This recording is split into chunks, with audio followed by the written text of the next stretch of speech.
The train hisses to a stop, a great sigh of steam and steel against the parched silence of Redemption, Montana.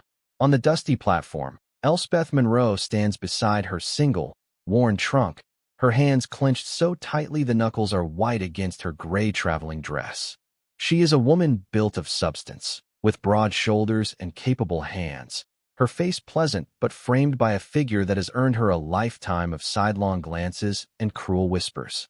The man she has traveled 1,000 miles to marry, a Mr. Alastair Finch, steps down from the land office, his face a pinched knot of disappointment. He circles her once, a rancher inspecting livestock he has no intention of buying. He scoffs, a small, ugly sound. They said you were sturdy, he sneers, the word meant as an insult. They didn't say I'd need a second wagon just to haul you home. He turns on his heel without another word and disappears back into the dusty street, leaving her alone with the weight of public humiliation settling upon her like a shroud. There's more to this woman than meets the eye. Before her true worth and secret comes to light, tell us, have you ever misjudged someone only to be surprised? And if you love a story of hidden depths, hit like and subscribe. The entire platform, it seemed, had witnessed the exchange. Faces peered from the general store, and two women paused their gossip to stare openly, one covering her mouth with a gloved hand in a gesture of feigned pity that was sharper than any blade. Elspeth felt a hot flush creep up her neck, a familiar shame that tasted of ash. She was stranded, penniless, and now a public spectacle.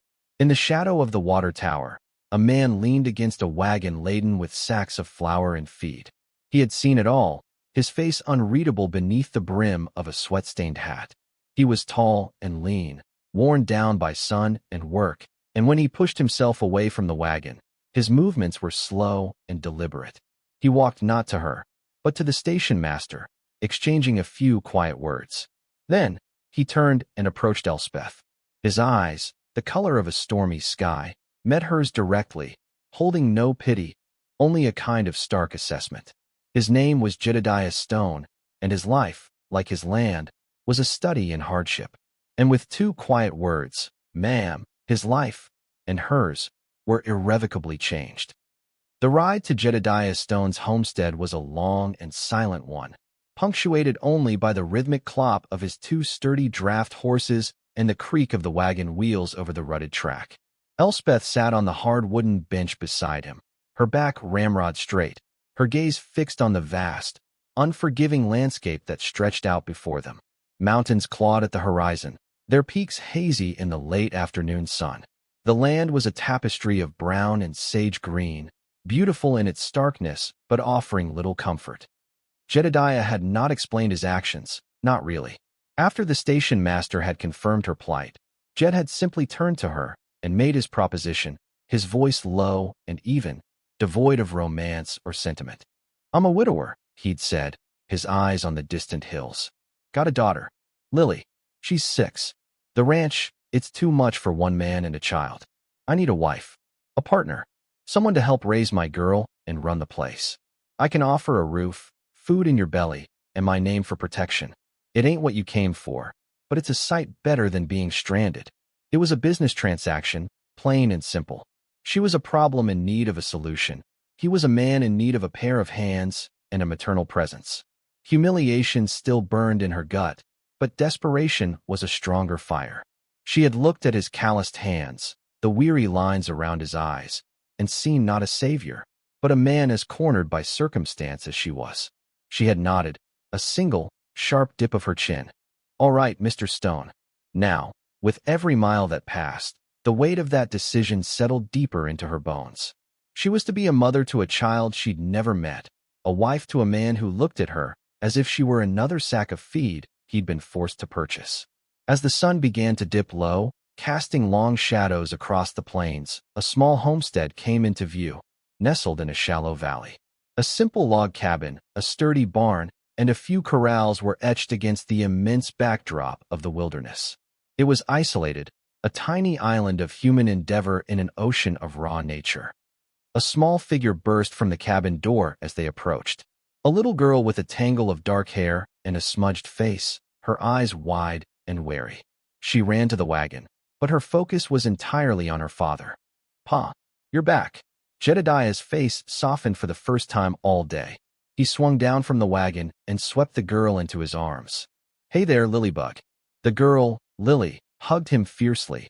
Then her eyes fell on Elspeth, still seated on the wagon. The wariness in her gaze sharpened into suspicion, then outright hostility. She buried her face in her father's shoulder, her small voice a fierce whisper Elspeth could still hear. Who's she? Lily, Jed said, his voice gentle but firm. This is Mrs. Monroe. Elsie. She's going to be staying with us. He set his daughter down, but kept a hand on her shoulder. He looked at Elspeth, a silent instruction in his eyes. Your move. Elspeth slid down from the wagon, her legs stiff. She tried to smile at the little girl, a genuine, warm expression, but it felt brittle on her face. It's a pleasure to meet you, Lily. Lily did not smile back. She took a step behind her father's legs, peering out at Elspeth as if she were a coyote that had wandered too close to the henhouse. Her gaze traveled over Elspeth's ample frame, a miniature version of the judgment she'd seen on the platform. You're not Mama, the girl stated, her voice flat and accusatory. The words, simple and true, struck Elspeth with the force of a physical blow. No, she said softly, her throat tight. No, I'm not. The cabin was clean but sparse, permeated by a lingering sense of loss.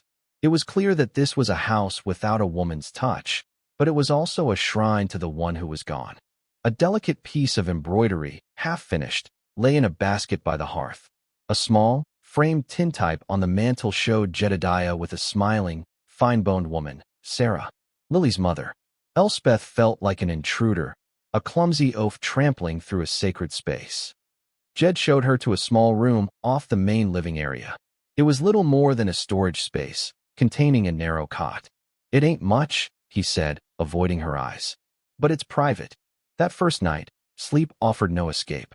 She lay on the lumpy cot, listening to the unfamiliar sounds of the homestead, the lowing of a distant cow, the whisper of wind through the pines, the soft murmur of Jedediah comforting his daughter in the next room. She heard Lily's tearful question, sharp and clear through the thin wall. Is she going to stay forever? And then her father's tired, heavy reply. I reckon so, honey. Try to sleep. Elspeth closed her eyes, the sting of unshed tears sharp behind them. She wasn't just a replacement for the woman in the photograph. She was an unwelcome necessity, a constant, living reminder of what this family had lost. The silence that followed from the next room was heavier than any words, and in it, Elspeth understood the true nature of her bargain. She hadn't just been bought for her labor. She had been hired to fill a void she could never hope to occupy. The work, she knew, would be the easy part. The days that followed fell into a rhythm of relentless work. Elspeth rose before the sun, her body aching from the unfamiliar labor, and did not stop until long after dusk. She learned the geography of the ranch not by sight, but by the feel of the land under her feet, the sharp stones on the path to the creek, the soft earth of the vegetable garden, the splintered wood of the corral fences. She milked the cow, fed the chickens, kneaded bread until her arms burned, and scrubbed laundry on a washboard until her knuckles were raw. She did it all without complaint, pouring her frustration and her fear into the endless cycle of chores. Jedediah worked alongside her, a silent, tireless machine. He was a man of few words, communicating mostly through grunts and gestures. Yet he was not unkind. He was observant. He noticed when she struggled to lift a heavy feed sack and would appear at her side to take the weight without a word. When she cut her hand while chopping firewood, he cleaned and bandaged it with a surprising gentleness, his rough fingers careful on her skin. They were partners in labor, two oxen yoked to the same heavy plow, their shared struggle creating a thin, tentative thread of mutual respect between them. Lily, however, was a fortress. The little girl watched Elspeth with an unblinking, hostile gaze.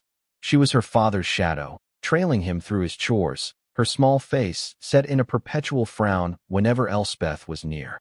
If Elspeth spoke to her, Lily would turn her back. If Elspeth offered her a freshly baked cookie, it would be left untouched on the table. She was a constant, silent sentinel of disapproval. Elspeth understood the child's grief. She saw how Lily would clutch the half-finished embroidery from the basket, tracing the faded threads with a tiny finger. She heard the girl ask her father to tell her stories about Mama, her voice small and wistful in the evenings. Elspeth never tried to intrude on those moments. She respected the ghost that haunted the small cabin, giving her space, treating her memory with a quiet reverence. She would simply make herself busy, retreating to the background, a large and solid shadow in the flickering lamplight.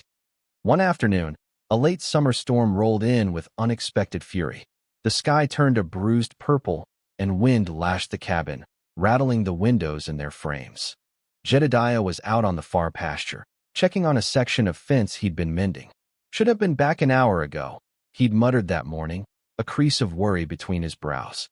As the first fat drops of rain began to fall, turning the dust in the yard to dark, spreading stains, a frantic bleating sound cut through the rising wind.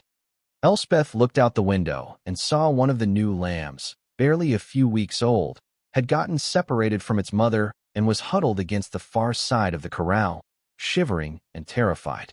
Lily was at the window beside her, her small hands pressed against the glass. "He's scared," she whispered, her voice trembling.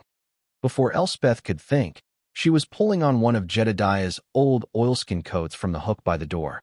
"Stay inside and keep the door shut tight," she told Lily, her voice firm. She plunged into the storm, the wind tearing at the coat and whipping her hair across her face. The rain came down in blinding sheets, turning the ground to a slick, treacherous mud. She slipped and slid her way to the corral, her boots sinking deep into the mire. The lamb cried out again, a pathetic, wavering sound. She reached it, her heart pounding, and scooped the trembling creature into her arms. It was heavier than it looked, its wool soaked through, but Elspeth held it tight against her chest, shielding it from the worst of the deluge with her own body. The journey back to the cabin was a battle against the elements. The wind pushed against her, trying to tear the lamb from her grasp. Mud sucked at her boots, threatening to pull her down with every step. But she pressed on, her jaw set with determination. She was not a delicate woman. She was strong. Her size, for once, was an asset, a ballast against the storm's fury. She finally stumbled through the cabin door, soaked to the bone, gasping for breath, but with the lamb held securely in her arms. She set it down on a dry sack she'd laid by the hearth, where it immediately collapsed into a shivering heap. Lily was there, her eyes wide with a mixture of fear and awe. She hadn't moved from the window. Without a word, Elspeth began to dry the lamb with rough towels, her hands moving with a gentle, practiced efficiency.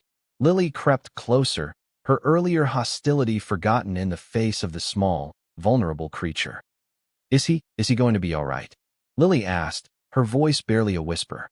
"He's cold and scared, but he's strong," Elspeth replied, continuing to rub warmth back into the lamb's body.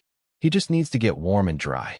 Just then, the door opened again and Jedediah staggered in, equally soaked and caked in mud. He stopped short, taking in the scene before him. Elspeth on her knees by the fire, tending to the lamb, and his daughter standing beside her, watching with an expression he had never seen her direct at this woman before, one of grudging admiration. He looked from the lamb to Elspeth, her dress plastered to her strong frame, her face streaked with rain and dirt. He saw the raw power in her, the fierce, protective instinct that had driven her out into a dangerous storm for the sake of a single, helpless animal. A flicker of something new sparked within him, something beyond mere respect for her work ethic. He saw not just a helper, but a protector, a woman of deep and formidable strength. He said nothing, only hung his wet coat on the peg.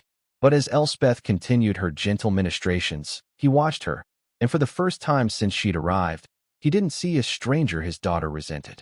He saw a woman who belonged by his fire. The incident with the lamb marked a subtle shift in the cabin's cold climate. The permafrost of Lily's hostility began, almost imperceptibly, to thaw.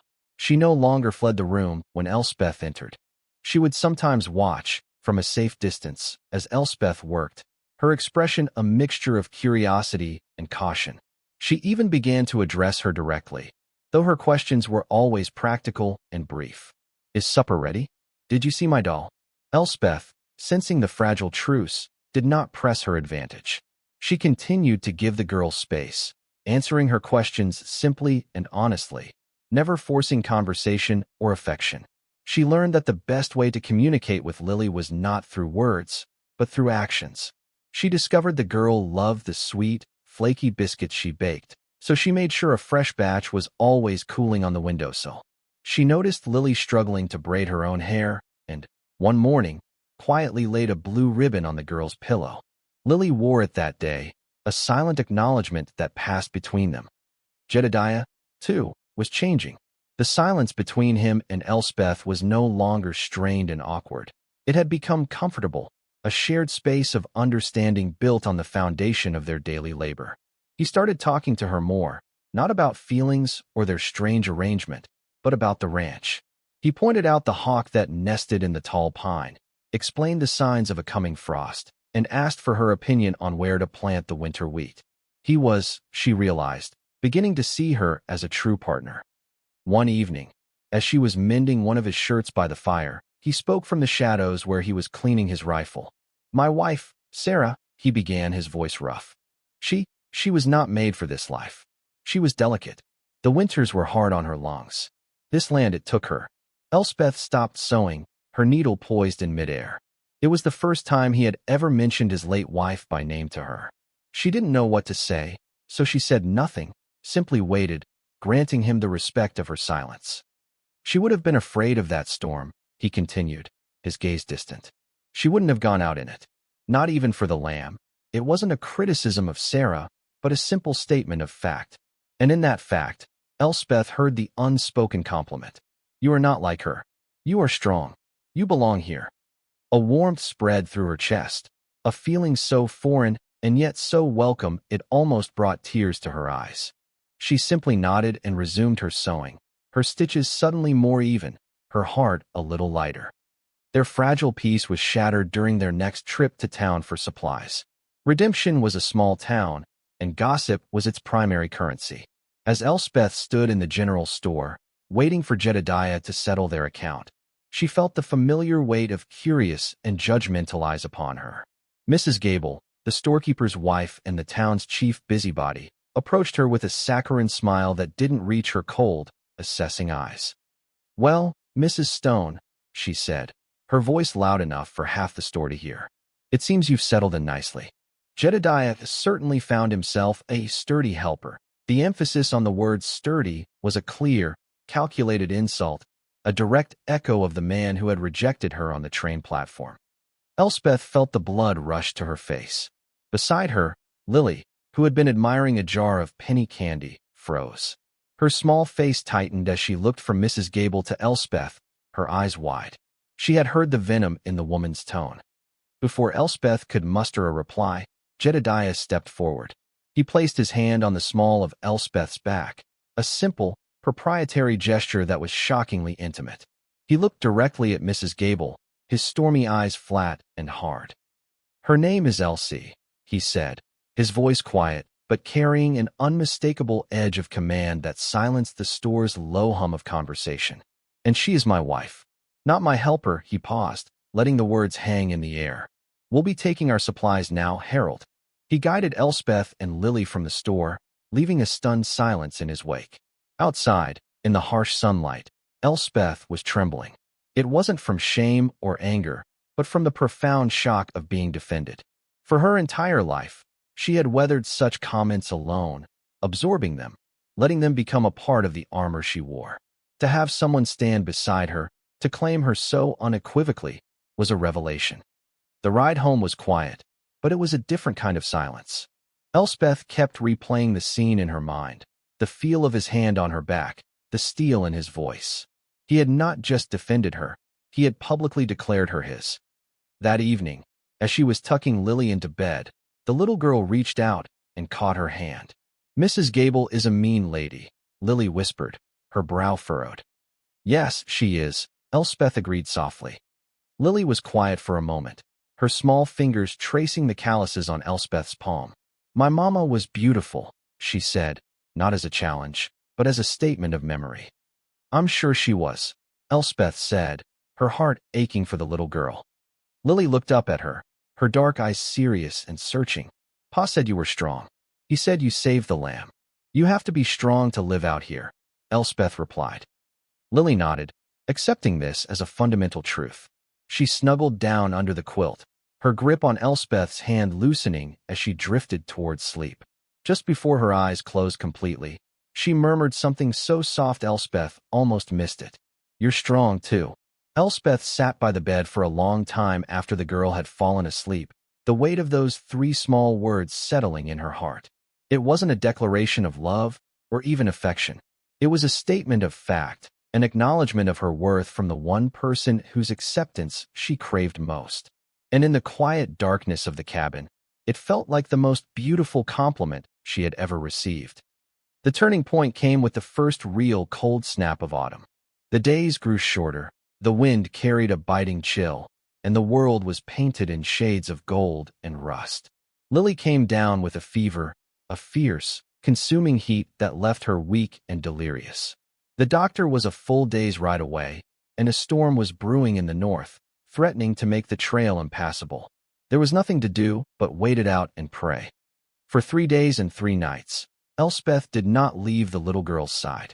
She bathed her forehead with cool cloths, spooned weak broth between her cracked lips, and sat by her bedside, humming soft, tuneless melodies when the fever dreams made her cry out.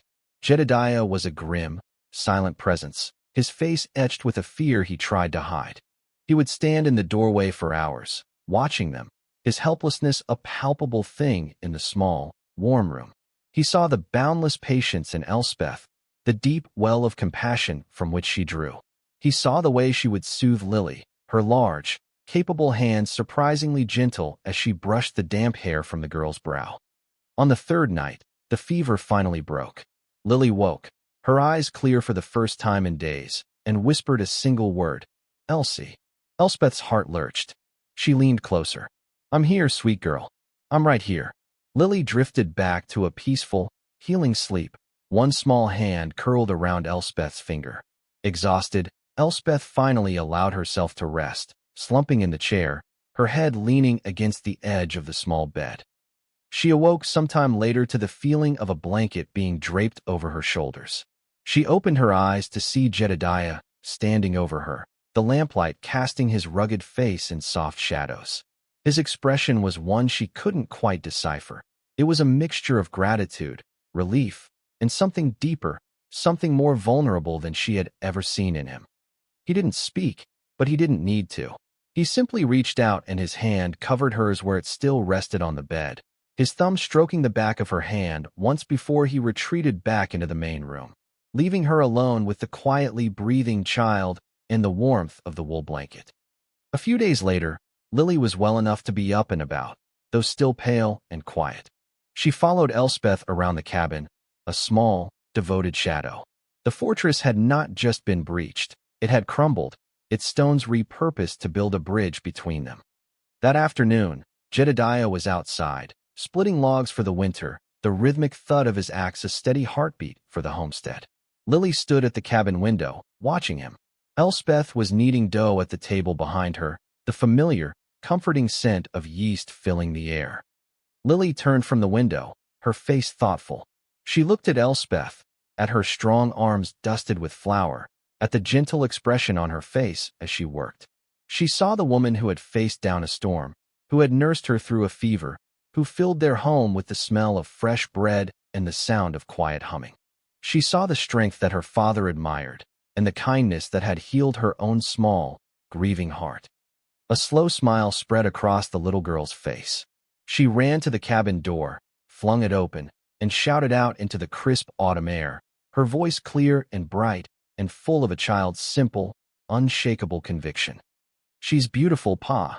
Jedediah's axe stopped mid-swing. He stood frozen for a long moment, the log still balanced on the chopping block. He turned slowly and looked toward the cabin, his gaze meeting Elspeth's through the open doorway. She had frozen too, her hands buried in the dough, her face a mask of stunned disbelief.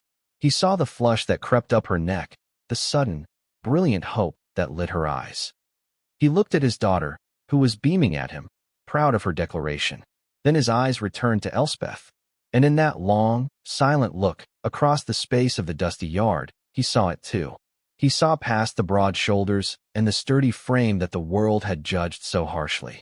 He saw the beauty in her resilience, the grace in her strength, the light in her compassionate soul. He saw the woman who had saved his lamb, his daughter, and he was beginning to realize him. A slow, genuine smile touched his own lips for the first time in a very, very long time. Jedediah's world had been tilted on its axis by his daughter's simple, profound declaration. He'd spent so long living in the gray twilight of grief and obligation that he hadn't noticed the sun had begun to rise again, brought to his doorstep in the form of this resilient, kind-hearted woman. Lily's words were not just an observation, they were permission. Permission for him to see what had been in front of him all along. Permission to feel something again. The atmosphere on the ranch transformed. The work was still hard, the days still long, but the spaces between the chores were now filled with a new, lighter energy. There were small smiles exchanged over the dinner table, brief touches that lingered a moment longer than necessary, and the sound of Lily's laughter, a sound Jedediah hadn't realized how much he'd missed. But the outside world, with its narrow definitions of worth and beauty, still existed beyond their valley. The memory of Mrs. Gable's sneer and the shame of that first day on the train platform lingered in Elspeth's mind, a constant reminder of how precarious her happiness was. She had found a sanctuary, but she feared it was built on a foundation of convenience, one that could be washed away by the first storm of public opinion. The storm arrived in the form of a letter. The circuit preacher was coming to redemption, and with him, a renewed sense of moral scrutiny. Rumors had been circulating about the nature of Jedediah's arrangement with the large woman he'd taken in. Theirs was not a conventional courtship or a church-sanctioned marriage. It was a private agreement, born of desperation, and in the eyes of the town, that made it suspect. Jedediah read the letter from the town council, which politely but firmly suggested that all households should ensure their affairs were in proper order before the preacher's arrival, and a muscle tightened in his jaw. He knew what it was, a warning. A threat aimed directly at him and Elspeth. They were being judged, and their quiet life was about to be put on trial. He found Elspeth in the barn, brushing down the mare. She looked up as he approached, a question in her eyes. He handed her the letter. She read it, her face growing pale, the old, familiar fear returning to her eyes. They think I'm your housekeeper," she whispered, her voice barely audible. "Or worse." "It doesn't matter what they think," Jed said, his voice rougher than he intended. "It does," she countered, her voice gaining strength. "It matters to Lily. I won't have her shamed because of me. I won't have people whispering about her or her father." She looked down at her hands, then back at him, her gaze direct and full of a pain that pierced him. Perhaps it would be best if I left, Jedediah. I can find work somewhere else. You and Lily will be fine." The thought of her leaving, of the silence and emptiness returning to his home, was like a physical blow. The quiet warmth of his cabin, the smell of her baking, the sight of her mending his clothes by the fire. It had all become essential, the scaffolding that was holding his life together. He realized in that moment that this was no longer about convenience or necessity. He stepped forward, closing the space between them until he was close enough to see the flicker of the lantern light in her tear-filled eyes.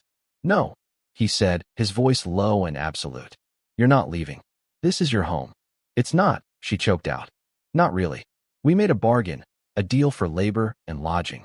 We don't have a marriage, not a real one-inch." "Then we'll make it a real one," he said, the decision solidifying in his mind, as clear and hard as granite. He reached out and took her hand, his calloused fingers enveloping hers. "Elspeth Monroe, I'm asking you, not as part of a bargain. I'm asking you to be my wife, to be Lily's mother. In truth, in front of God and anyone who wants to watch." Tears streamed down her face now, hot and silent. "Why?" she whispered. "You could have any woman you wanted." "I don't want any woman," he said, his voice thick with an emotion he hadn't allowed himself to feel in years. "I want a woman who is strong and kind. A woman who can face down a storm and gentle a sick child. A woman my daughter thinks is beautiful." He raised her hand and gently brushed a tear from her cheek with his thumb. "She's right, you know." The day the preacher arrived, the town of Redemption was buzzing. The small wooden church was packed, not just with the devout, but with the curious, all of them eager to see what Jedediah Stone would do. When he walked in, he did not sit in the back as he usually did. He strode straight to the front, his daughter Lily holding one of his hands. With his other hand, he held Elspeth's, his grip firm and steady. Elspeth walked with her head held high, her best dress, a simple blue calico she had mended herself, feeling like the finest silk. She felt the stares, heard the whispers ripple through the congregation, but for the first time in her life, they didn't touch her. She was anchored by the warm, strong hand holding hers. After the sermon, Jedediah approached the preacher, a stern-faced man named Reverend Miller. "Reverend," Jed said, his voice clear and steady, ringing through the suddenly silent church. "My wife and I would like to affirm our vows before you and this congregation." A gasp went through the crowd. Mrs. Gable's jaw dropped. The preacher looked from Jedediah's resolute face to Elspeth's serene one. "Your wife?" "Yes," Jedediah said, turning to face the pews, his gaze sweeping over his neighbors. "This is Elspeth Stone, my wife, the mother of my child. I know there has been talk, so let me make it plain for all of you. I chose her, not out of need, but out of respect for her strength and admiration for her heart. She has made my house a home again. She has brought light back into my daughter's life. Any person who speaks a word against her speaks it against me and my family." He then turned back to Elspeth, his eyes holding only her. "I stand here today to declare that I love this woman," he said, his voice cracking with the weight of the confession. "Her worth is not measured on a scale or by the narrow minds of others. It's measured in her courage and her kindness, and by that measure, she is the finest woman I have ever known." He didn't have a ring, so he simply took both of her hands in his. Elspeth looked into his stormy eyes and saw a future she had never dared to dream of. She saw love. She saw home.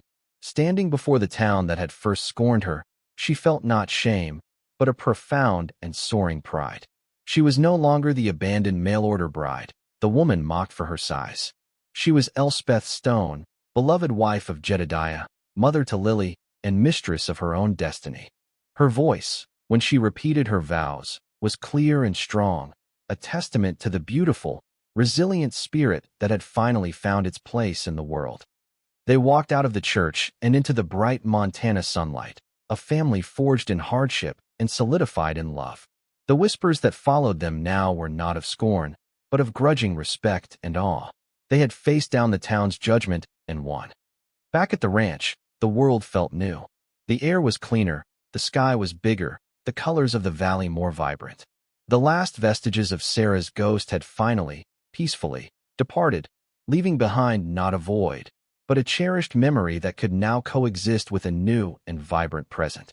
That evening, they sat down to supper, the three of them. There were no grand declarations left to be made. Everything that needed to be said had been spoken, not just in the church, but in the countless small actions of the preceding months. The truth of their bond resided in the comfortable silence, in the easy way Lily chattered about her day, in the shared glance between a man and a woman who had found each other in the wreckage of their former lives. After Lily was asleep, Jedediah joined Elspeth on the small porch. She was looking out at the stars, which glittered like scattered diamonds in the vast, dark sky. He came to stand behind her, his hands resting gently on her shoulders, his presence a warm, solid comfort. "Thank you," she said softly, leaning back against him. "For what?" "For seeing me," she whispered. He said nothing, simply tightening his hold, his chin resting on the top of her head. They stood there for a long time, two solitary figures who were no longer alone, their silhouettes framed against the immense, silent beauty of the land. The bargain was complete, transformed by grace and courage into something far more precious. He hadn't just bought a helper or found a mother for his child. He had found his heart, right here in the wild heart of Montana. Thanks for watching. If you believe in compassion, overcoming prejudice, and finding love in unexpected places, give this story a like and subscribe for more. Her true worth was finally seen. What does true value in a person mean to you? Tell us below.